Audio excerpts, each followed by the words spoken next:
अस्सलाम वालेकुम। आज के इस लेक्चर में हम लोग डिस्कस करेंगे difference between endocytosis and exocytosis. तो नेम से शो हो रहा है कि endo means inside and exo mean outside. तो मतलब कोई ऐसा प्रोसेस है जो इनसाइड हो रहा है सेल के, और कोई ऐसा प्रोसेस है एक जो कि आउटसाइड द सेल हो रहा है। तो इसको समझने के लिए हम लोग इनका पहला डिफरेंस देख लेते हैं।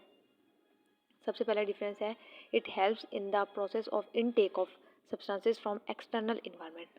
क्या मतलब है इसका कि ये ऐसा कोई प्रोसेस है जो कि intake of substances from external environment, मतलब क्या है कि सब्सटेंसेस को बाहर वाले इन्वायरमेंट से अंदर इनटेक करने में जो हेल्प करता है।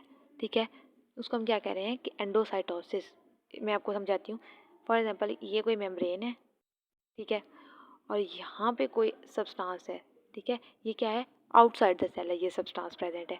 तो क्या होगा कि ये जो मेम्ब्रेन है ना, ये ऐसे फोल्ड होगी इनसाइड ऐसे, और ये जो मटेरियल है ना, ठीक है, इसको इनगल्फ कर लेगी ऐसे, ठीक है, इनसाइड ले लेगी। इस प्रोसेस को हम क्या कह रहे हैं, एंडोसाइटोसिस। ठीक है, और एक्सोसाइटोसिस क्या है कि it is a process, it helps in process of eliminating waste in external environment. अब ये क्या है कि कोई भी अगर वेस्ट प्रोडक्ट है सेल में, तो ये उसको एलिमिनेट मतलब आउटसाइड भेजने में जो है वो हेल्प कर रहा है।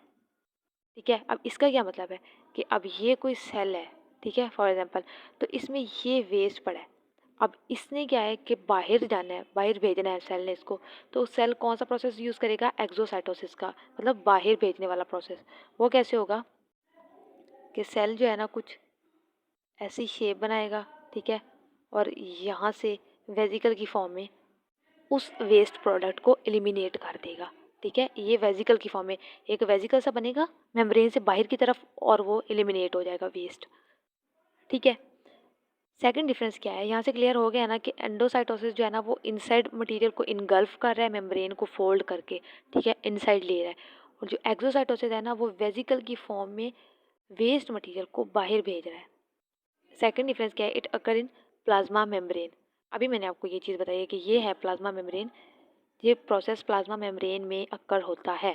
ठीक है, क्योंकि पहली जो मेम्ब्रेन है वो प्लाज्मा मेम्ब्रेन ही होती है सेल के अराउंड।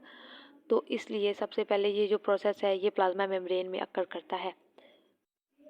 दूसरी तरफ एक्सोसाइटोसिस क्या है कि it occur at secretory vesicles.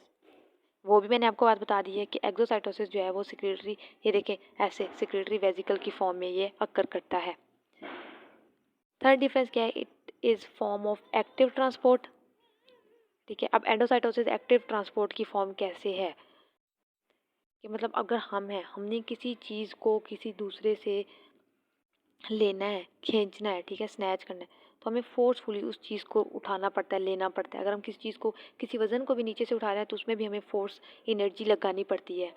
ठीक है, उस चीज़ को लेने के लिए हम खाना भी खाते हैं तो हमें हाथ को यूज़ करके और निवाले को अंदर लेके जाना, ये सारा एनर्जी यूजिंग प्रोसेस है।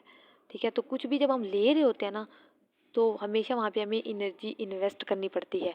तो एक्टिव ट्रांसपोर्ट क्या है कि एनर्जी जो है ना उसको यूज़ करते हुए कोई भी काम करना। तो एंडोसाइटोसिस क्या हुआ, एक्टिव ट्रांसपोर्ट की एक फॉर्म है। जबकि एक्सोसाइटोसिस क्या है, पैसिव ट्रांसपोर्ट। अब पैसिव क्या होती है, जिसमें हम लोग एनर्जी यूज़ नहीं कर रहे होते। हम इसको एक्सोसाइटोसिस से कैसे रिलेट करते हैं कि जैसे मतलब हमने किसी चीज़ को, हमारे कोई चीज़ हमारे हाथ में है, बॉल कह ले, उसको हमने नीचे थ्रो कर दिया, ठीक है, ड्रॉप कर दिए, तो उसमें हम लोगों ने कोई एनर्जी इन्वेस्ट नहीं की, वो खुद ही हमारे हाथ से नीचे गिर गई है, हमारी उसमें कोई एनर्जी यूज़ नहीं हुई।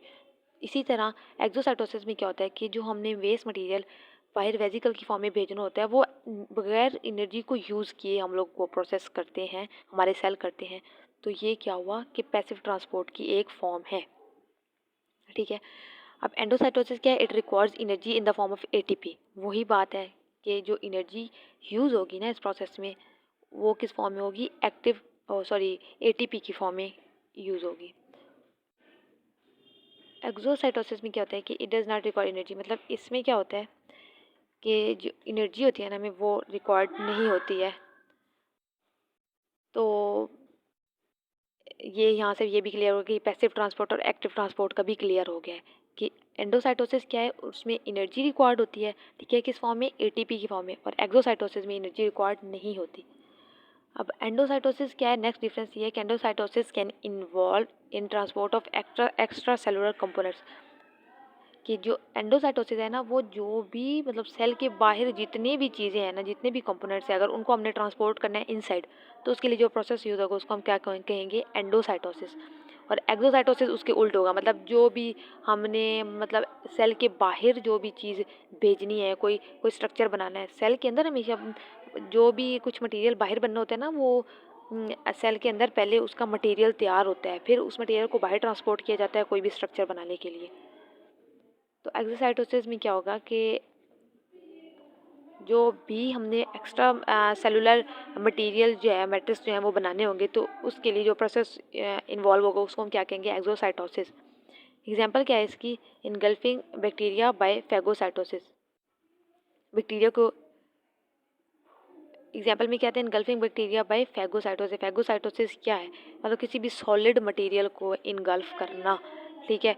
तो ये किसकी एग्जांपल है, एंडोसाइटोसिस की। और एक्सोसाइटोसिस में क्या होगा, releasing of hormone outside the cell.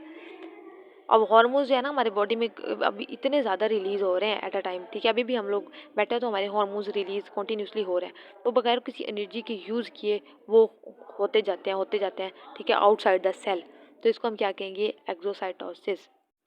ठीक है, एक दफ़ा ओवरव्यू कर लेते हैं। एंडोसाइटोसिस क्या है, intake of substances from external environment, ठीक है। और एक्सोसाइटोसिस क्या है, कि मतलब वेस्ट मटेरियल को एलिमिनेट करना टू एक्सटर्नल इन्वायरमेंट। एंडोसाइटोसिस अगर होती है प्लाज्मा मेम्ब्रेन में, और जो है ना एक्सोसाइटोसिस वो जो है ना सिक्रीटरी वेजिकल्स पे अक्कर होती है। एंडोसाइटोसिस एक्टिव ट्रांसपोर्ट की टाइप है, एक्सोसाइटोसिस जो है वो पैसिव ट्रांसपोर्ट की टाइप है। एंडोसाइटोसिस में एनर्जी रिक्वायर्ड होती है एटीपी की फॉर्म में, और एक्सोसाइटोसिस में कोई एनर्जी रिक्वायर्ड नहीं होती। एंडोसाइटोसिस